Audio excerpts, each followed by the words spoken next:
جب اللہ کسی انسان سے محبت کرتا ہے پھر یہ ہوتا ہے۔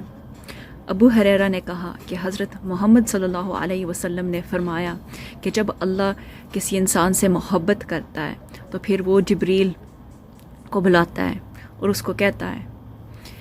میں اس انسان سے محبت کرتا ہوں تو تم بھی محبت کرو اس سے۔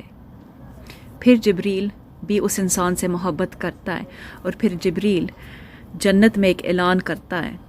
اور کہتا ہے اللہ اس انسان سے محبت کرتا ہے اور آپ بھی کرو۔ پھر جو جنت میں وہ بھی محبت کرتے ہیں اس انسان سے، اور یہ جو انسان ہے جنت میں بھی ٹھیک ہے اس کی عزت ہوتی ہے اور دنیا میں بھی، کیونکہ دنیا میں بھی لوگ اس سے محبت کرتے ہیں۔ یہ حدیث صحیح مسلم سے اور ایون بخاری میں ذکر کیا ہے اس کا، تو یہ مجھے اتنی پیاری لگی سبحان اللہ کہ دیکھو کہ یہ انسان کتنا خوش قسمت ہے کہ جنت میں بھی اس کی عزت ہے اور دنیا میں بھی۔ لیکن اس کا یہ نہیں مطلب کہ ہم اب لوگوں کو اٹیک کریں اور کہیں ہاں ٹھیک ہے یہ لوگ تمہیں نہیں پسند کرتے تو اس کا مطلب ہے کہ اللہ نہیں تمہیں پسند کرتا، ٹھیک ہے، کیونکہ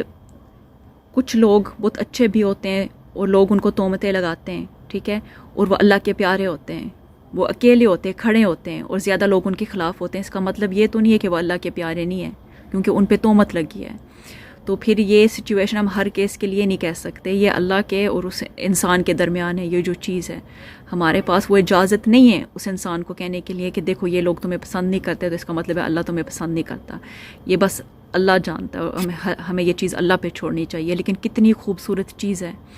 اور آپ میرا پارٹ 2 دیکھیں، اور پارٹ 2 میں یہ حدیث کنٹینیو کروں گی اور بتاؤں گی کہ جب اللہ کسی سے نفرت کرتا ہے تو پھر کیا ہوتا ہے۔